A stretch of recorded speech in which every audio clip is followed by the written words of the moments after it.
Good morning. Starting a little bit early here just to make sure everything's working just fine. So, um, yeah, be patient with me. But yeah, hopefully we'll start seeing people come online here. So, but yeah, we'll just wait a few more minutes before we get going. It's a beautiful day out, and try to get us going here. So, come on, rear. Here we go. So, might as well let you enjoy some of my day. So, it's a little chilly out. It's like 38, 40 out. But, yeah, there's Willow. So, yeah, I see one person's joined us. So, yeah, but I'll just continue on for a couple more minutes. So, or a minute anyway. So, but yeah, this is my home, a little tiny house, and that's the studio building. Yeah, we'll continue walking on. So we'll flip this around again. And welcome to Owaka Glass Studio. I'm Amanda Taylor. This is like November 24th, the second day of the Toe River Arts virtual studio tour. So yeah, I'm going to give you a little tour of my studio today. Won't take very long, but it'll give you a good idea of where I work, how I work, what kinds of things I create, all that kind of stuff. And then over the next month, just over a month, every second day I'll be posting another live streaming event, just doing different demonstrations of the kind of work I do. So hopefully you'll join me, and if you like my channel, so please subscribe. I'll be posting more stuff. I'm actually going to be starting to do some little workshops on YouTube, the live streaming. So that's the plan in the future. This has been kind of a fun journey for me. So very first time. But anyway, yeah, so we'll go towards the studio. So yeah, so I'm just watering my plants here because we haven't had any rain whatsoever. And I'll try to go slow, so I'm not making anybody dizzy. But and we got our Christmas tree yesterday.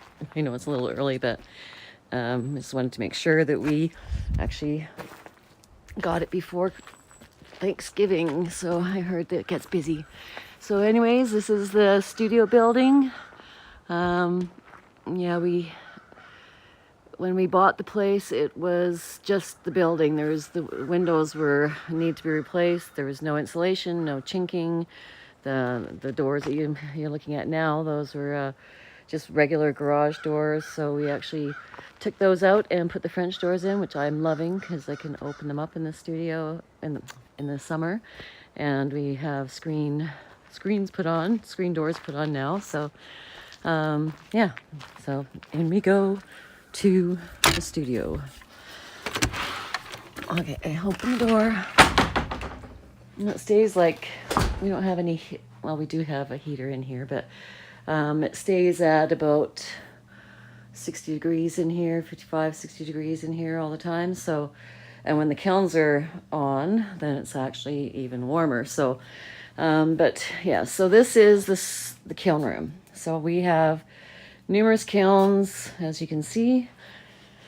And since I create a lot of different products and needed a lot of kilns for when I'm teaching, because we generally experiment with a bunch of different techniques, and it's actually wonderful to be able to do that. So I'm actually working on doing some landscape pieces. These are the wood panels that I use to mount them to, some of them, so that you can actually hang on the wall.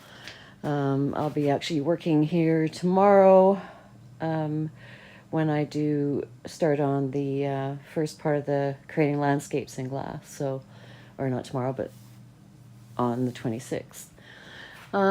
So we were at Bullseye Resource Center, Bullseye Glass. So we have tons of glass. So all these bins are color coordinated. Each color type, because they're all different numbers, are in individual bags. I'm a little anal. I was a data management for many, many years in Calgary, Alberta. So hence my analness about having everything separated. It makes it easy to find the colors you're looking for, and yeah. So I started that many years ago. So initially I put everything in one bin, like all the blues, all the greens, and then it was a nightmare trying to find a specific color. So I separated all. Kiln furniture. So that's all the kiln posts for putting the kiln shelves on. I use it to dam work when it's thicker than 1/4 of an inch. Sometimes it's actually for weights to put behind the thicker pieces, just so that they don't flow out if the other dams fall over or bulge out, or the mold material that I use to dam the glass breaks. So it's just a guarantee. But yeah, we have tons because I teach a lot of classes, and yeah, so not at the moment because COVID, but it's just storage. So yeah, I have Olympic kilns. This is my Paragon kiln. The little tiny ones. I have the big, huge kiln with the bat house in. So the bat house has to go up yet, but it's just sitting on the kiln at the moment. I won't be firing that with the bat house on it. But this is I can put like 30 of my 6x8 pieces in here when I'm creating the landscapes. Fiber paper, that's for creating texture in your glass, and for damming. This is all my coal working equipment, and coal working is where you take the glass once you fired it and you get rid of all the rough surfaces around on the edges. So this particular piece is a grit wheel, and you can see the silicon carbide in the funnel. A little bit of water drips down through that little tube, and it drops onto this wheel. The wheel is spinning around, and then you place your glass on and grind it. So I love this machine because it takes down the rough spots on the glass very fast. Definitely have to hang on to it because it has a habit of grabbing it if you don't have the right slurry mixture. But yeah, and then here's the sandblasting room. You actually have to rebuild the sandblaster. Sandblasters are a pain in the butt because the sand actually works its way through all the rubber hoses and the metal fittings eventually. So constantly replacing parts. But yeah, that's the sandblasting room. So has a nice little pressure pot in there. This is the compressor that runs the sandblaster. Probably going to be putting in a bigger one because it doesn't keep up with us when we're sandblasting. So the door goes on, so that tries to keep all the sand in there if you can. This is another grinding wheel. This one has diamond impregnated magnetic wheels on here. They actually come off. They're just magnetically stuck to the plate that it sits on. They come in different like 60 grit, 140 grit, 220 grit. So it gets finer and finer as you go up, but that's, again, water comes out of the hose, the wheel spins around, you grind your glass, and yeah, keep on working on it until you get it to the smoothness that you would like. And this is all the molds that I have. That's for slumping glass in. So, and in particular, like this mold here, it is for slumping a circle into. This is a second mold that you work from, because the circle I start with is 17 inches. And if I try to slump that in to this on the first slump, this is not 17 inches, it's less, so it would actually overhang and be a disaster.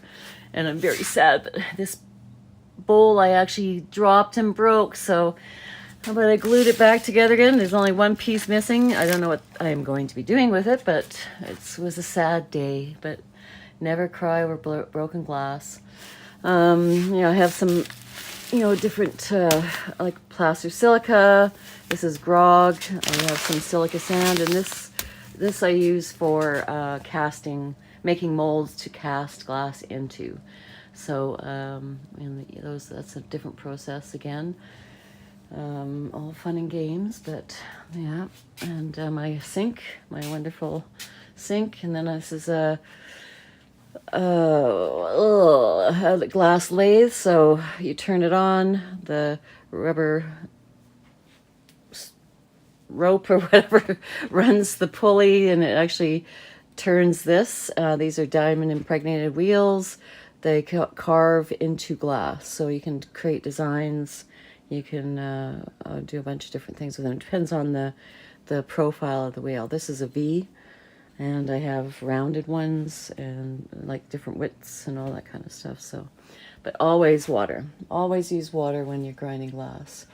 My little hand pads that we use for finishing touches on the glass. So again, water, diamond pad. And this is my wet tile saw that I use for cutting glass. So we actually can cut blocks into strips, make pattern bars, or take the pattern bars and actually cut them into strips and then make something else out of it. I'll show you some examples of that. My little storage area. This is my glass cutter. So it is fabulous. I love my glass cutter. It takes big sheets, so it can get up to 48-inch length sheets on here. And of course, way up you can go quite high, but trying to deal with a sheet of glass that's 48 inches by whatever that is up there, 60 inches. Yeah. Good luck. So usually the sheet glass I work with usually comes in 24 by 48 inches, and you can get it in 3mm or 6mm. So the 6mm is getting heavy at that point when it's that thick and that big of a sheet, but yeah, the 3mm is a lot easier to handle. Not a big deal, but this machine it cuts the glass like butter. I love my glass cutter. Here I have a little, what do you call that? This is another glass cutter. So, this spins around and you just cut into the glass. It's good for cutting shapes, difficult shapes. So anyway, okay, so we will go on to the main studio. And through our little window. Okay, so this is the main studio. On the left is all the sheet glass and stringer and glass rods that I have. The reason why we have so much of this is because we actually we had a retail store, so we actually sold the glass when we were in Batavia, New York.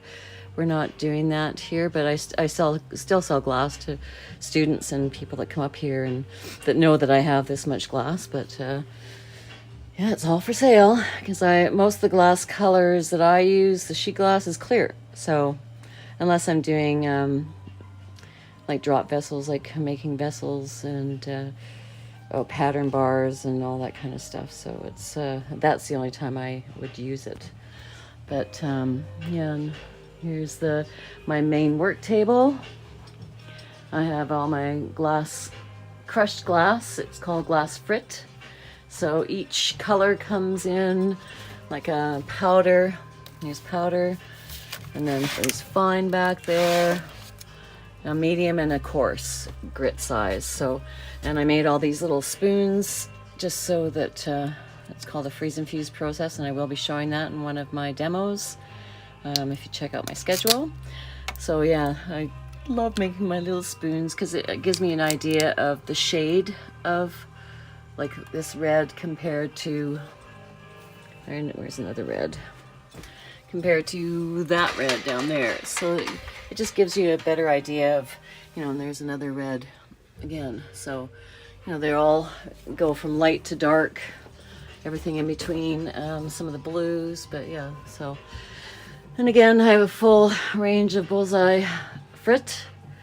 every color that they have. So this frit wall is covered up with this is a commission that I'm working on. It's palm trees, so the pieces are actually going to be that large. And so I'm working on some samples for that. So yeah, we'll go from there. And then a few of my little Christmas ornaments, and we'll actually be making some Christmas ornaments in one of the demos. I have one of my friend's kids that's coming over. She spends Saturday with me, and we work on like painting, woodblock carving, all kinds of stuff, knitting. So I teach her a bunch of different art things, but this time we're actually going to be making some Christmas ornaments. So, and these ones are actually for sale. I should put them up on my store. But Toru Arts in Spruce Pine and Burnsville have all my Christmas ornaments anyway, so you can always go there if I don't get them up on my website. But yeah, I love the snowman because I had people that would actually buy the snowman for specific people in their family because they all have different personalities. Everyone is different. Yeah, so yeah, we have the large ones too. So yeah, but they're very cute. Some winter scenes. I think we're going to be doing that. We're going to be creating more landscape Christmas ornaments because those are the ones that sell the most. But they all sell. Snowman, stars. Okay, and here we still are. More frit. Lots of frit. Yeah. I get a lot of people that comment when they've seen pictures of my frit walls that they have frit envy. But don't be too envious because, yeah, it all costs money. So there's a lot of money sitting in frit here. So, yeah, but it gets all used. I love my frit. I usually, most of the glass I work with is the clear sheet and the glass frit. And this eventually will be my bathroom one day, but right now we just have a little porta potty in there, but I have some of the pieces that are for sale on my website in there, just so that I have a place to hang them. This is kind of like a little packing area. I have all my class notes, material, glass enamels for painting on the glass, Rocher enamels, my little music collection, CD collection, some of my class samples from the classes I teach, and this is all float glass frit, the crushed glass. So it's working with window glass. I've had this for quite a while. I used to do a lot with window glass. I used to make hanging panels, dishes, all that kind of stuff. So, and I still have a few little pieces from that. Oh yes, and my kitchen stuff here, and then the library. So the library consists of anything that you'd like to learn. I usually have a book on it. So, there's drawing, painting, encaustic. I have all my paints in here, acrylics, oils, pastels, and then my cookbook collection. And for all those who know me, I love cooking, so I cannot give up my cookbook magazines or my cookbooks. No siree. Anyway, so yes, I have fiber art, knitting, dyeing, gardening. So it's a collection of everything. Here's my little kata. It's vinyl cutter. That I'm planning on setting up in here to do some different stuff in glass with. My little photo booth here, which is, I love it. It actually has LED lights in it, and like when you can put down a little door and it has little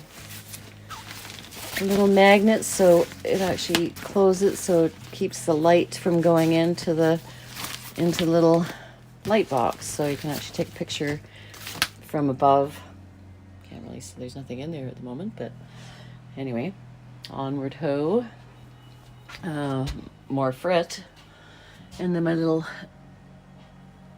necklace collection of years and years. I didn't make any of this stuff, but yeah, more panels that I'm selling on my website.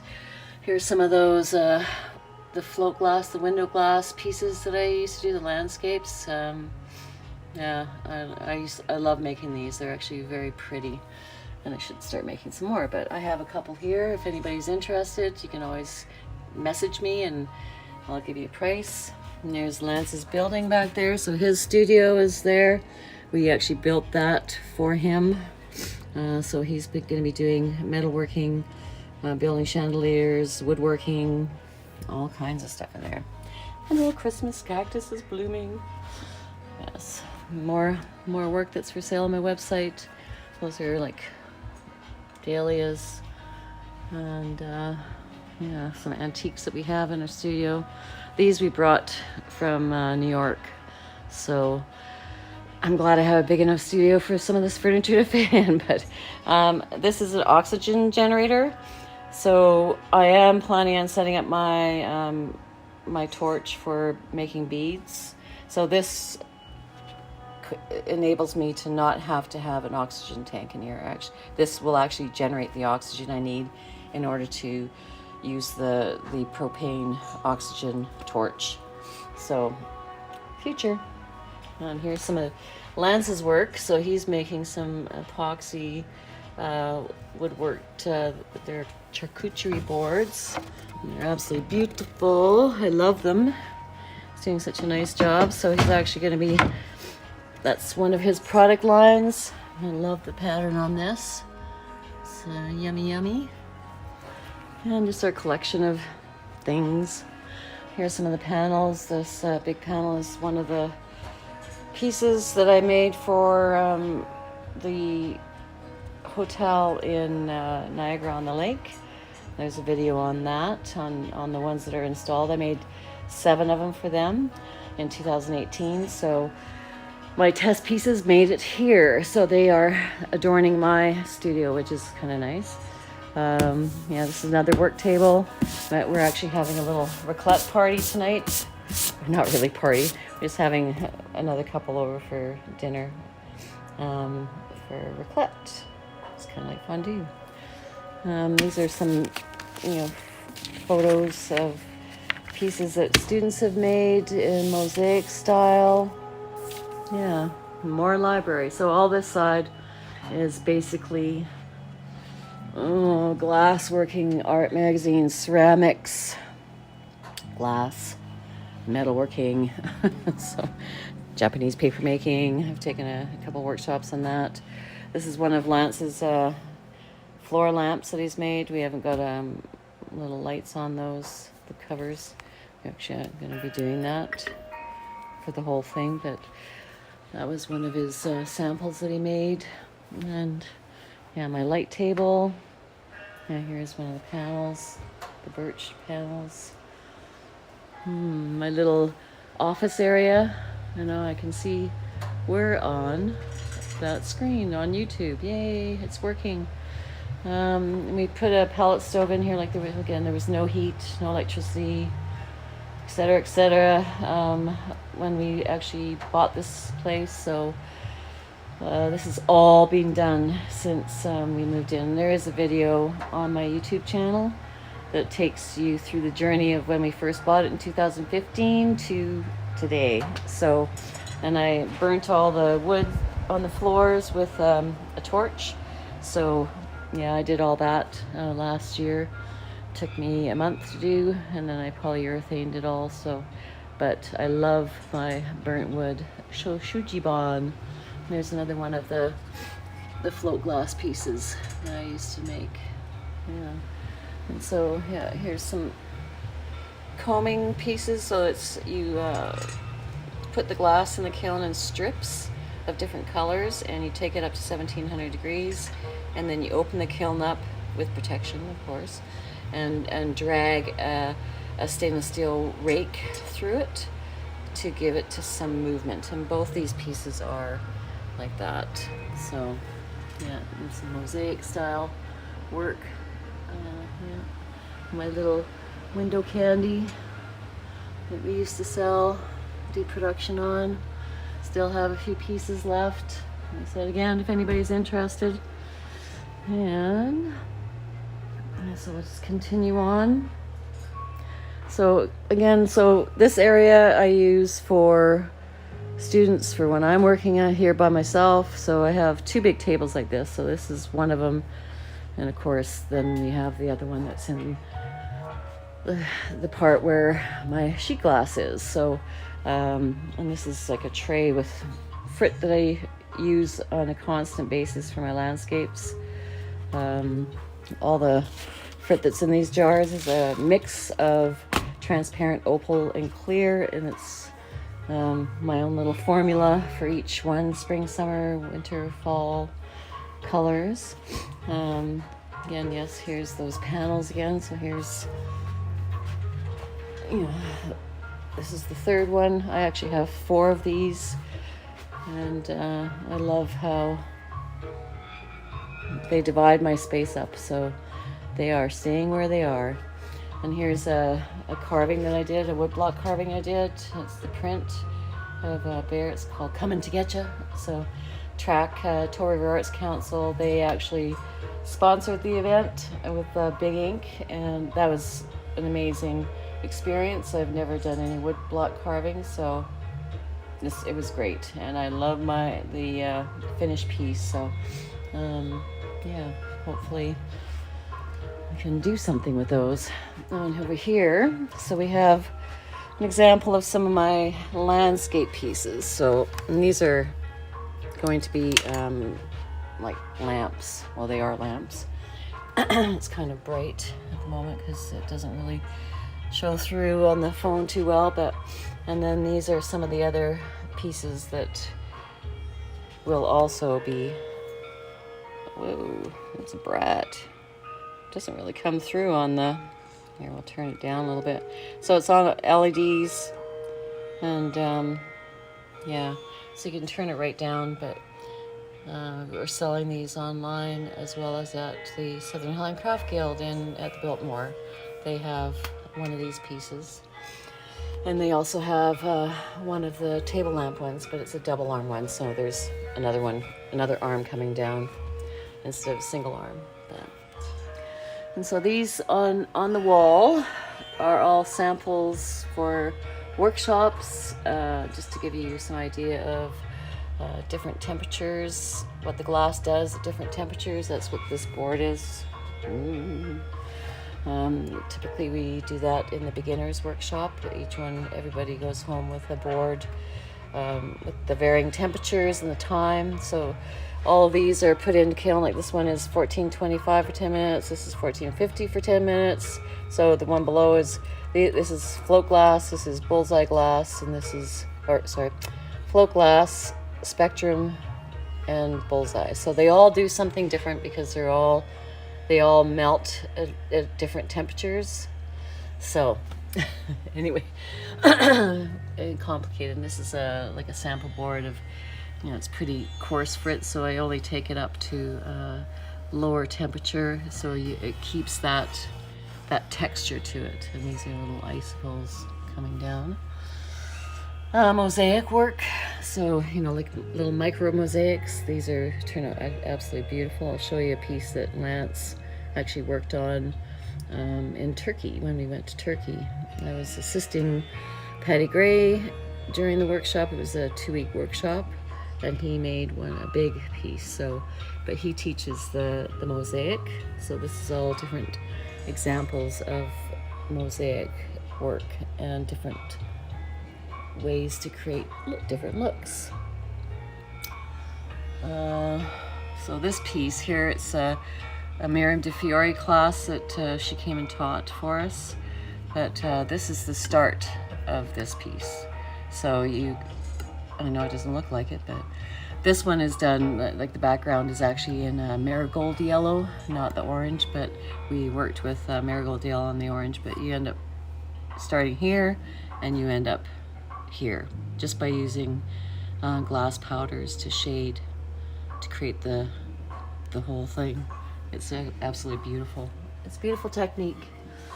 Yeah, some more samples. So these are all color reactions, particularly glass, reactive cloud, and reactive ice.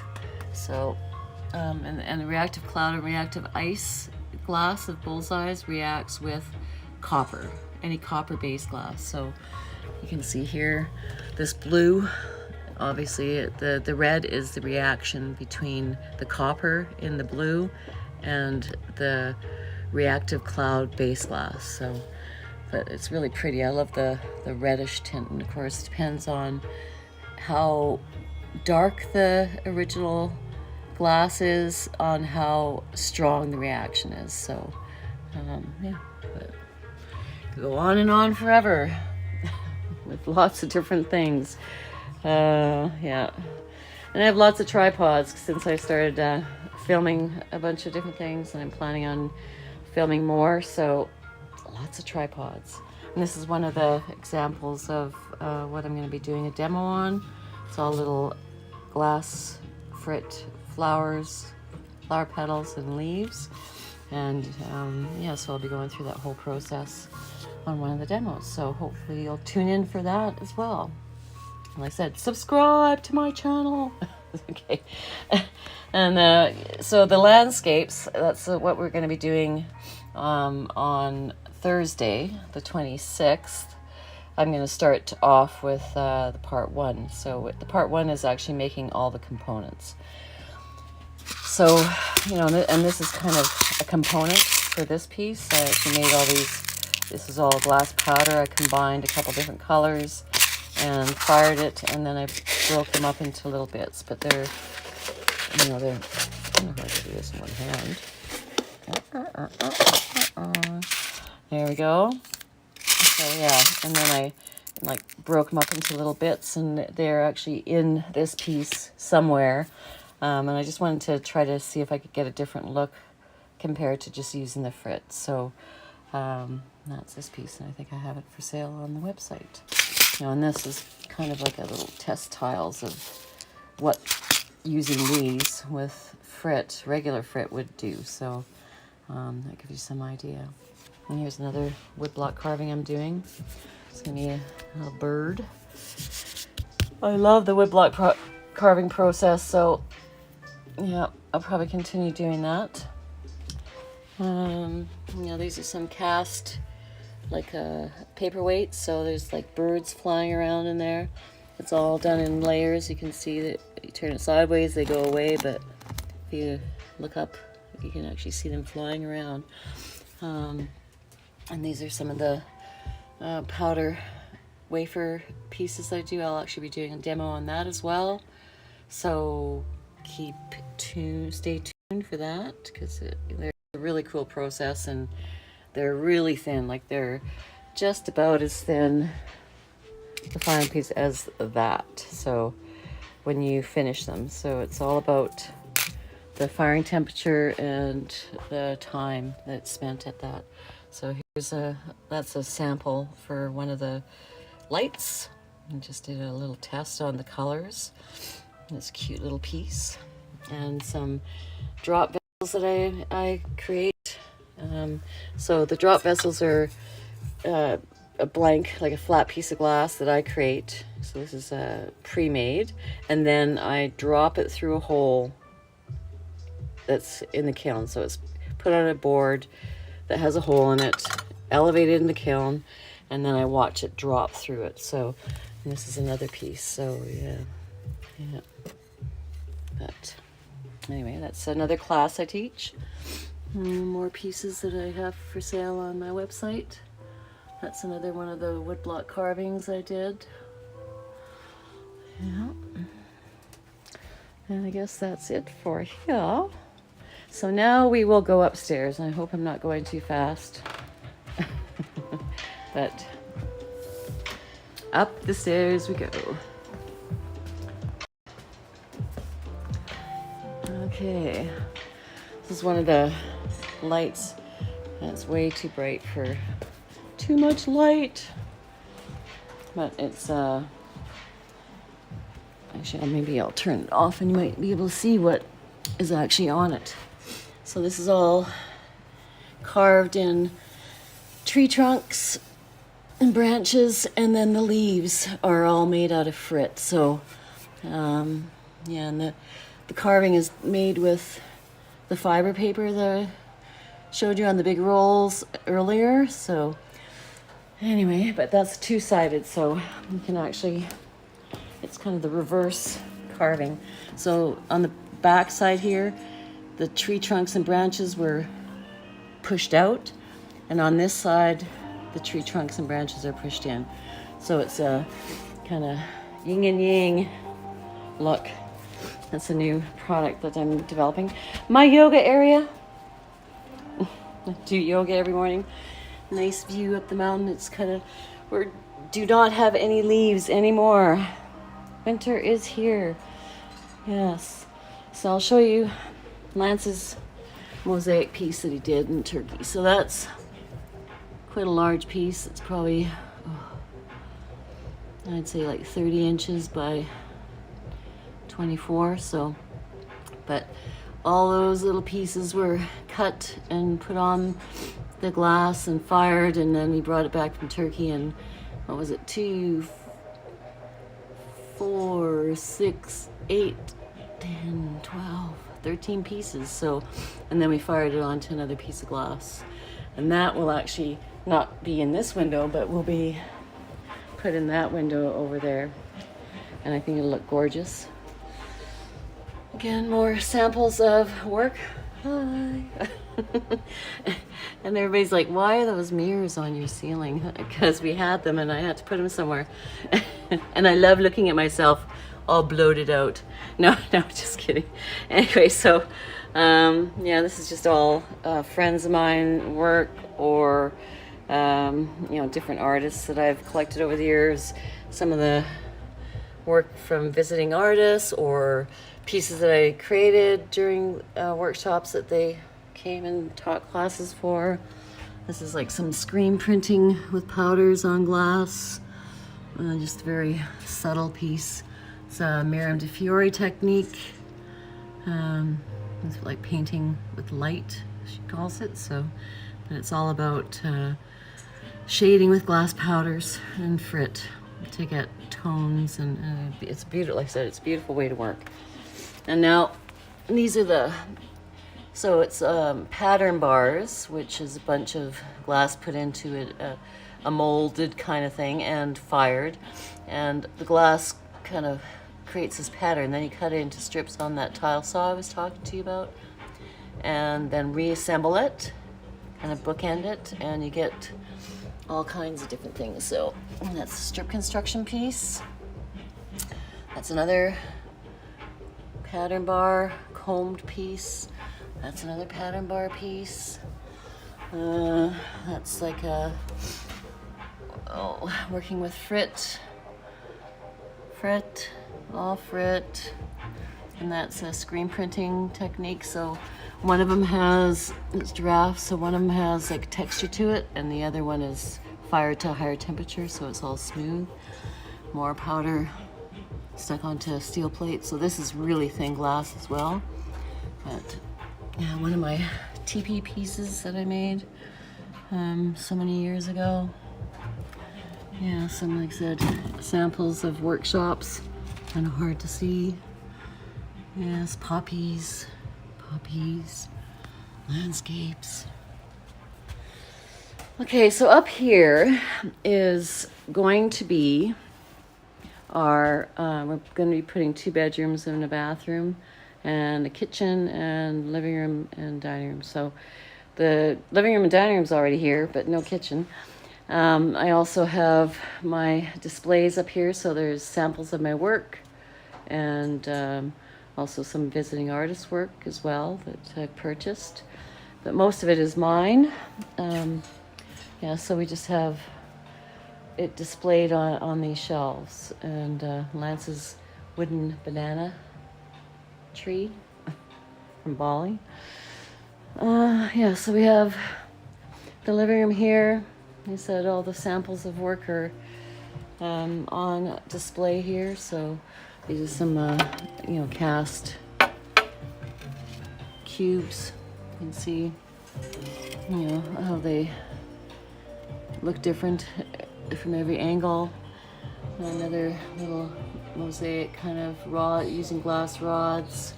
Some of my landscape pieces, Miriam de Fiore style. Some of my cast boxes Oh, I didn't put those in the website. I forgot they were here. Okay. This is like a powder. This is all glass powder. I think a little bit of sheet glass, but that's a reaction. So that's two different colors of glass here.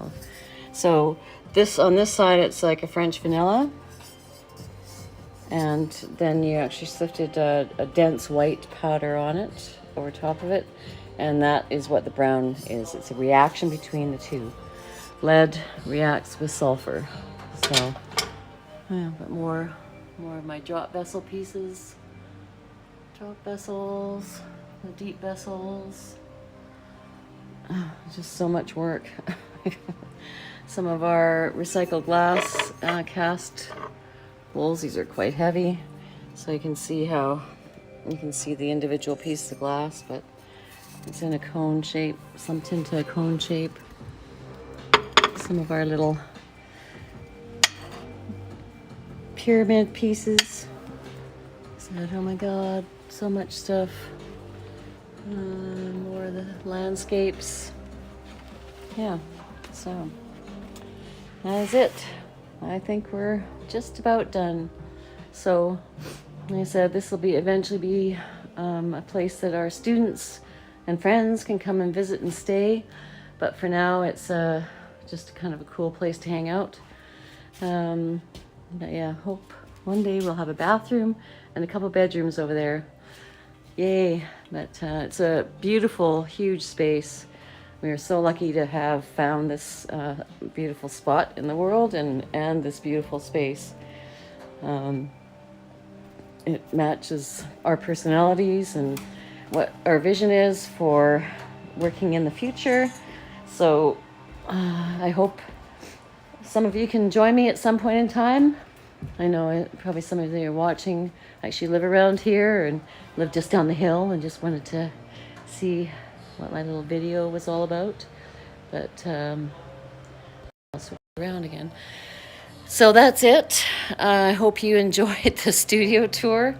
If it was too fast, like any feedback is good. So, and I hope you subscribe to my YouTube channel. It would help, and then I wouldn't have to I could actually use my phone for doing more live streams and make it a little easier. But anyway, join me for the next one, and that'll be on the 26th at 10 o'clock in the morning, and we'll be doing part 1 of creating landscapes in glass.